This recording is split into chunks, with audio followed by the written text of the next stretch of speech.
ரிதி, நாடாளுமன்ற வளாகத்தில் இன்று காலையில் இருந்தே பேரணி, மோதல், தள்ளுமுள்ளு, கூச்சல், குழப்பம், மண்டை உடைப்பு, மீண்டும் போராட்டம், அங்கு அமித்ஷாவுக்கு எதிராக காங்கிரஸ் நோட்டீஸ், ராகுல் காந்தி மன்னிப்பு கேட்க வேண்டும் என்று நாடாளுமன்ற விவகாரத்துறை அமைச்சர் கிரண் ரிஜிஜு வலியுறுத்தல் என தொடர்ந்து நாடாளுமன்றத்தில் உச்சகட்ட அரசியல் பரபரப்பு அங்கு நடந்து கொண்டிருக்கிறது. இன்று காலையில் அமித்ஷா அம்பேத்கர் தொடர்பாக பேசியது குறித்து மன்னிப்பு கேட்க வேண்டும் என்று காங்கிரஸ் கட்சியினர் நீல நிற உடை அணிந்தவாறு ராகுல் காந்தி, பிரியங்கா மற்றும் திரிணாமுல் காங்கிரஸ், சமாஜ்வாதி காங்கிரஸ் கட்சியின் தலைவர்கள் உடை அணிந்து இந்த ஆர்ப்பாட்டத்தில் ஈடுபட்டார்கள். இதற்கு எதிர்ப்பு தெரிவித்து பாரதிய ஜனதா கட்சியினரும் ஏட்டிக்கு போட்டியாக போட்டி ஆர்ப்பாட்டத்தில் ஈடுபட்டார்கள். இதன் பின்னர் மக்களவை, மாநிலங்களவையில் நுழைந்த போதும் இதே போராட்டம், ஆர்ப்பாட்டம் நீடித்தது. இதனால் மக்களவை, மாநிலங்களவை இரண்டும் 2 மணி வரை ஒத்திவைக்கப்பட்டதாக, அவை தொடங்கிய சில நிமிடங்களிலேயே 2 அவைகளும் ஒத்திவைக்கப்பட்டது. இந்த சூழ்நிலையில் தான் அவையில் இருந்து வெளியே வரும் பொழுது காங்கிரஸ், பாஜக உறுப்பினர் எம்பிக்களுக்கிடையே தள்ளுமுள்ளு ஏற்பட்டது. அப்போது பிரதாப் சந்திர சாரங்கி என்ற பாஜக எம்பி கீழே விழுந்து அவரது மண்டை உடைந்தது.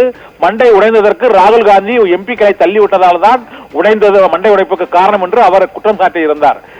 ஆனால் இதற்கு பதிலளித்த ராகுல் காந்தி தாம் தள்ளிவிடவில்லை என்றும், மற்றொருவரை தள்ளும் போது அவர் கீழே விழுந்து விட்டார் என்றும், எங்களை அச்சுறுத்தி மிரட்ட பார்த்தார்கள் பாஜகவினர், அவைக்கு உள்ளேயே நுழைய அனுமதிக்கவில்லை என்று ராகுல் காந்தி மறுப்பு தெரிவித்தார். இந்த சூழ்நிலையில் நாடாளுமன்ற விவகாரத்துறை அமைச்சர் கிரண் ரிஜிஜு ராகுல் காந்தி எங்கே இந்த சண்டை பயிற்சியை கற்றுக்கொண்டார் என்றும், அவர் மன்னிப்பு கேட்கவில்லை என்றால் அவர் மீது நடவடிக்கை எடுக்கப்படும், பாஜக எம்பி காயமடைந்ததற்கு காரணமான ராகுல் காந்தி மன்னிப்பு கேட்க வேண்டும் என்று கிரண் ரிஜிஜு ஒரு அறிவிப்பை வெளியிட்டிருக்கிறார்.